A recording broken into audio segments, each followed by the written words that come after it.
Let's get into this right now with Chris Kenny, with Senator James Paterson, who's a Liberal from Victoria. Chris, that Resolve poll, it's one poll. I'm reliably informed there'll be something pretty similar tomorrow coming even via The Guardian.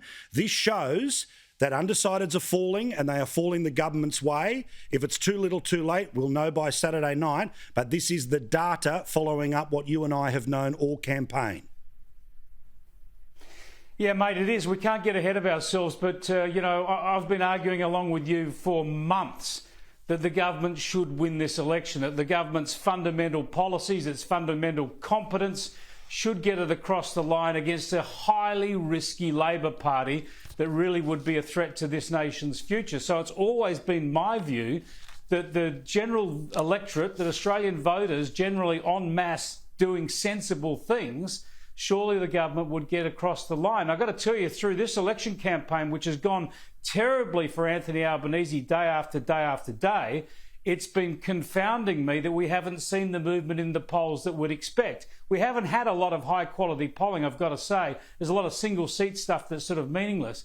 But this is the first sign at a critical time where we see that hardening up. And this is, as you say, what we expect. As people get closer to the choice, they focus on the alternatives. It's not about what you want, what you wish for. It's that mob or the other mob. And unsurprisingly, more Australians are seeing Scott Morrison and the coalition are the safer bet. Now, is it enough for them to hold on? We'll have to wait till Saturday night to see. But I've got to say, I'm sticking to my guns, and I have faith in the Australian people that they wouldn't throw away all the hard work we've been through over the last 10 years on a whim.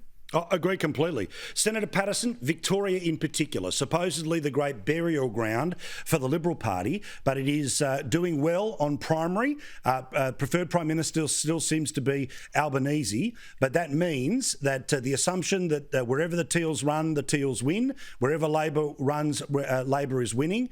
On this data, not true. It means places like Corangamite, incredibly competitive. If they can jag that seat, it's one off Labor, one to the government that could compensate for what might be happening in the Teals. Again, as I've said, that we have to build a buffer against the Teals. You can do that in suburban and regional Australia.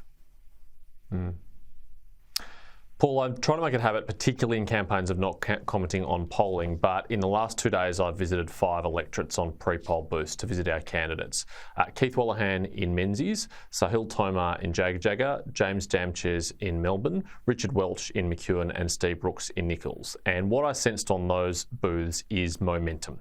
And I think I put that down to 2 major factors. One is the Prime Minister's campaign launch on Sunday went particularly well, and his announcement of allowing young Australians to spend their own money from their own super funds to get into their own first home has been incredibly well received, particularly among young people, but also among parents who want to have a hope for the future for their children that they will be able to enter the housing market. The second thing I put that down to is Labor Party's stumbling on costings, and particularly today, Anthony Albanese's unwillingness to answer questions about the budget and the deficit. I think people are really focusing their minds on the uncertain economic environment that we're in and the troubled waters potentially ahead, and wondering whether bloke who doesn't know the interest rate or the unemployment rate and won't reveal his costings until the last minute is really up to these challenging times. And I think they're starting to think maybe he's not, and they're right.